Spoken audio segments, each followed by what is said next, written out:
From the Baltic Sea in the west to the Pacific Ocean in the east, Russia is the largest country on Earth. Stretching across 11 time zones, it's a land of dense forests, sweeping plains and frozen tundra, so vast that its borders nearly trace the circumference of the Earth itself. Spanning 2 continents and larger than Europe and Australia combined, it holds nearly 1/5 of the world's unfrozen freshwater. And yet, for all its immensity, Russia still manages to hide a piece of itself. Tucked along the Baltic Sea, wedged between Poland and Lithuania, lies a small and easily overlooked fragment of the Russian state, Kaliningrad Oblast. Home to just over 1 million people, this territory sits hundreds of kilometers away from mainland Russia, entirely cut off by foreign borders. To reach the rest of their own country, Kaliningrad's residents must cross 2 other nations by land, sail across the Baltic Sea, or fly domestically through international airspace. Today, Kaliningrad functions as a Russian outpost inside the European Union. But this land was not always Russian. Once home to pagan tribes and Baltic traders, later shaped by crusaders, kings, and empires, Kaliningrad has changed hands time and time again. And in the modern world, this small, isolated territory has become something far larger than its size suggests. A strategic pawn at the crossroads between Europe and Russia, capable of blocking NATO's logistical capabilities in the region. If you rewind the clock nearly 1,000 years, the city wasn't Russian, but largely German. Its origins stretch back to the 13th century, when the Teutonic Knights launched the Prussian Crusades, a campaign to impose Christianity on the pagan peoples of the Baltic by force. These crusades swept through lands inhabited by Old Prussians as well as Lithuanians and Samogitian tribes, whose beliefs and traditions were systematically destroyed. During this conquest, the original Prussian settlement of Twangsta was razed, and in its place a new fortified town was founded. The conquerors named it Königsberg, or King's Mountain, in honor of King Ottokar II of Bohemia. As the Teutonic Order consolidated its control, waves of German settlers followed, reshaping the city's identity. Over time, the region's Baltic and Slavic inhabitants were pushed to the margins, becoming minority communities in their own homelands. Then, in 1454, Königsberg entered the orbit of Poland, eventually becoming a fiefdom of the Polish crown. This arrangement lasted until 1525, when the Teutonic state was secularized and Königsberg became a capital of the Duchy of Prussia, a position it would hold for centuries. Until in 1701, political powers within Prussia shifted westward towards Berlin, and Königsberg became the easternmost city of the German state. Though this area would briefly be occupied by Russian forces during the 7 Years' War in 1758, this Russian occupation, however, would only last a brief 4-year period, and Königsberg would soon be returned to German control, where it would remain for the next 183 years, a period which came to an end in the final months of the Second World War, as Nazi Germany's grip on Eastern Europe collapsed. By August of 1944, the Red Army had reached the eastern borders of East Prussia. Faced with the inevitability of the Soviet invasion, German authorities began preparing for a civilian evacuation, but the process came too late. What was meant to be an orderly withdrawal quickly dissolved into panic and chaos, as hundreds of thousands of civilians fled westward ahead of the advancing front. As the population scattered, British bombing raids and relentless Soviet artillery tore through the city, and centuries of history were reduced to ashes. And by April 1945, Königsberg laid almost entirely in ruins. With its surrender, the German rule of the city officially came to an end. And in its place began a new, irreversible chapter of Soviet occupation, marking the birth of the city's third identity and the final disappearance of Königsberg as it had been known for centuries. After the end of the Second World War, Germany underwent one of the most dramatic territorial losses in European history. Roughly 114,000 square kilometers, around a quarter of Germany's pre-war 1937 territory, were stripped away as the country's eastern border was pushed west to the Oder-Neisse line. Most of these lands were transferred to Poland, while the northern portion of East Prussia was annexed by the Soviet Union. East Prussia's isolation, however, had begun earlier. In 1920, following Germany's defeat in the First World War and the Treaty of Versailles, the re-established Polish state was granted access to the Baltic Sea. This created the Polish Corridor, severing East Prussia and its capital, Königsberg, from the rest of Germany, and turning it into a German exclave. After 1945, East Prussia ceased to exist altogether. The territory was divided primarily into two parts: the southern section, which was ceded to Poland, and the northern section, which was absorbed into the Soviet Union. Königsberg, once a historic German city, had fallen from its northern zone.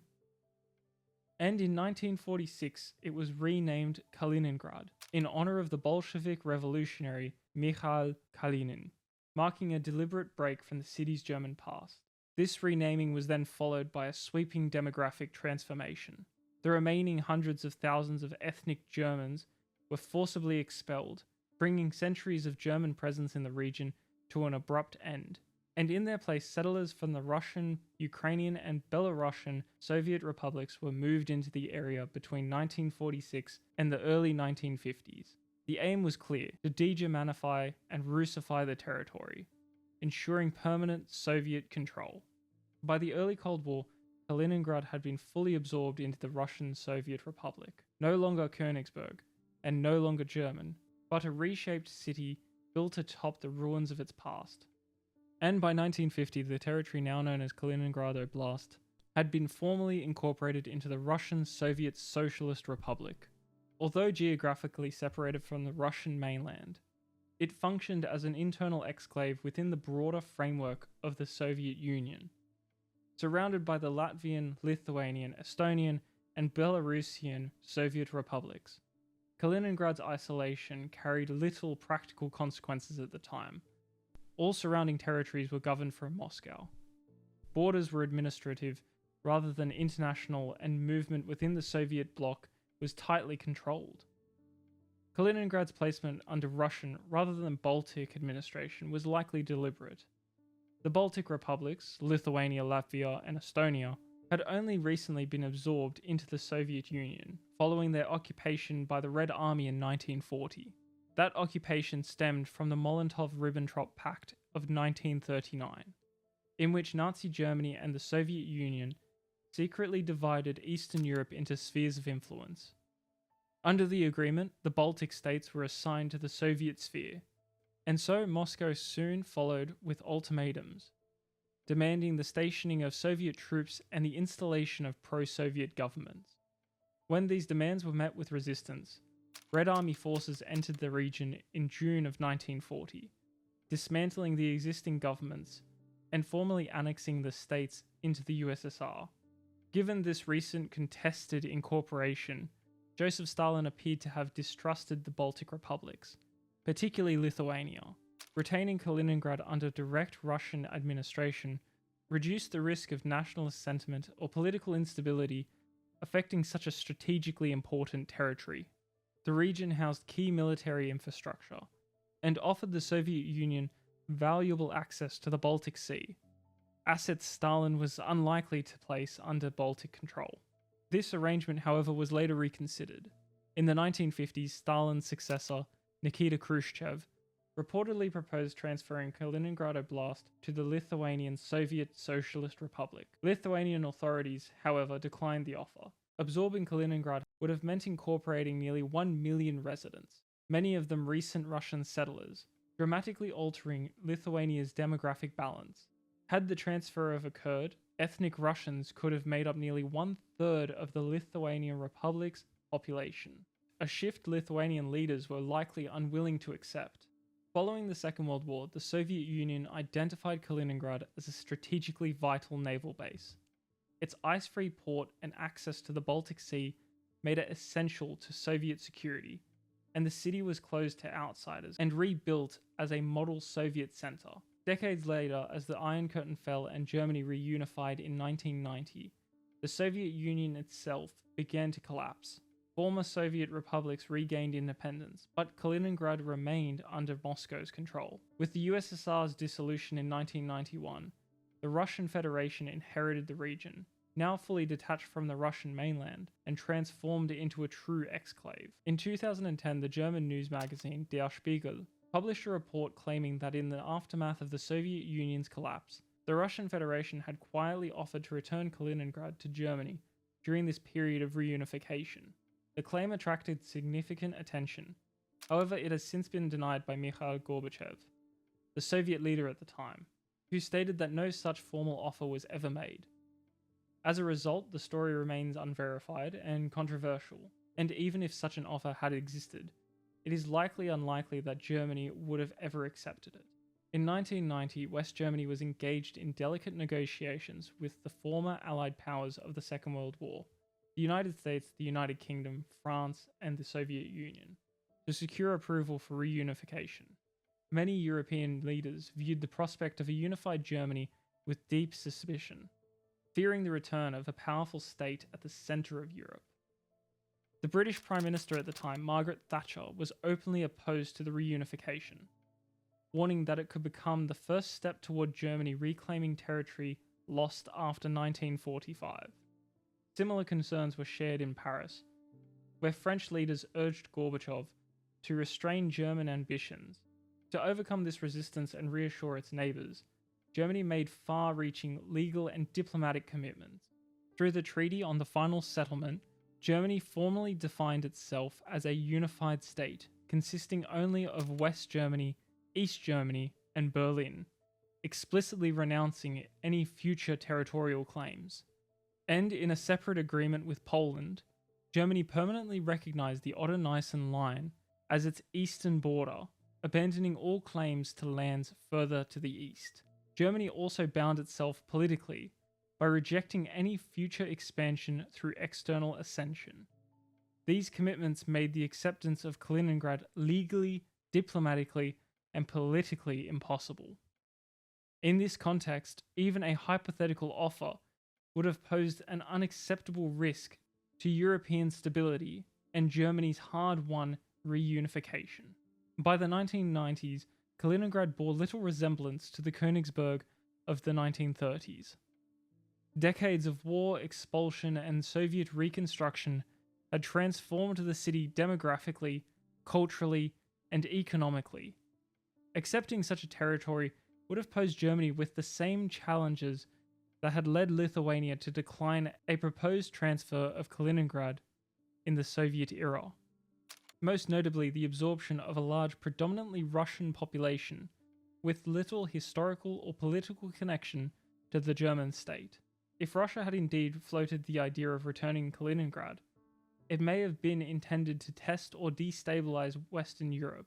In practice, however, Germany's acceptance of the region would have almost certainly triggered serious tensions with France and the United Kingdom, both of which remained wary of any expansion of German territory so soon after reunification.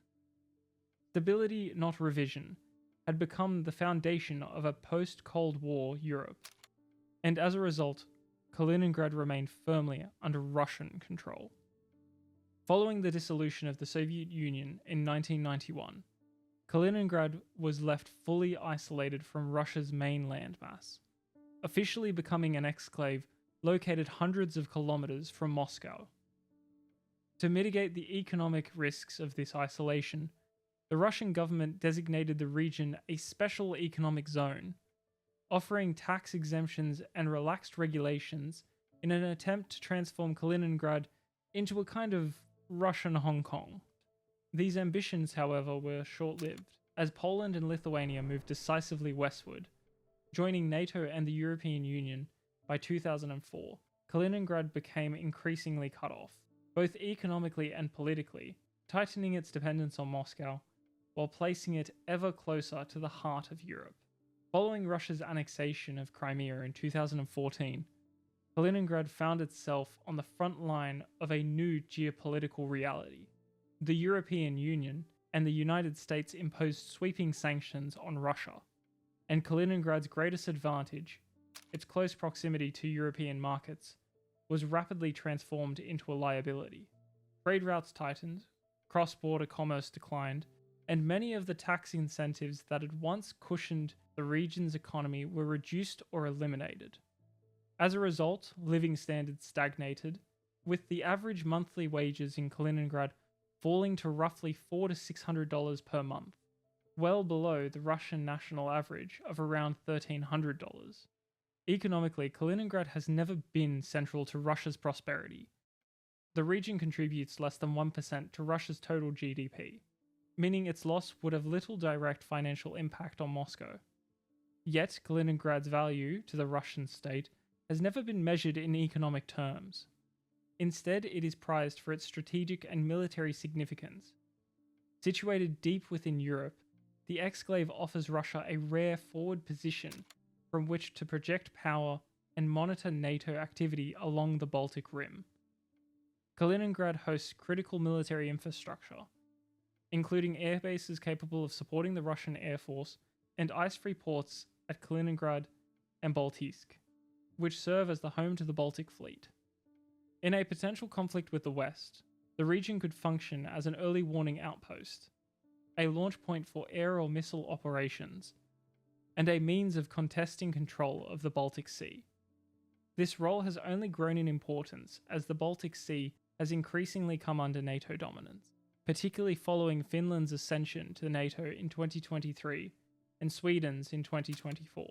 To the east, St. Petersburg, Russia's second largest city, provides an additional naval and logistical hub on the Baltic Sea, allowing Russian forces to conduct exercises and maintain a presence along the coast of Finland, Estonia, Latvia, Lithuania, and Sweden.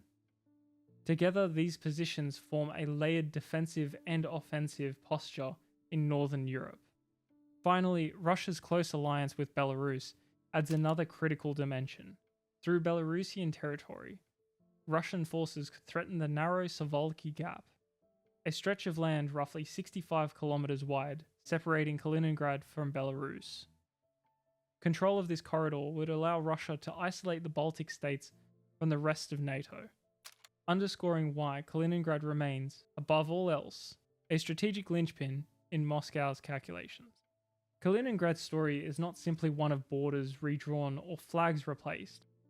It's a story of how geography, power, and memory collide, and how a city can be transformed so completely that its past survives only in fragments. Once Königsberg, a German city shaped by conquest, trade, and philosophy, it was erased by war and rebuilt to serve an entirely different purpose. Its people were expelled, its name changed, and its history deliberately buried beneath concrete and ideology. Yet Kaliningrad was never just a relic of the past. In the Cold War, it became a sealed military outpost. In the post-Soviet era, an isolated exclave, and today, a strategic fulcrum between Russia and the West. Economically marginal, yet militarily significant. It embodies the contradictions of modern geopolitics, a place where historical decisions made decades or centuries ago continue to shape present-day tensions. Kaliningrad is more than a strategic outpost. It is a living reminder that the past is never fully gone, and that the geography of history still shapes the politics of today. Thank you for watching.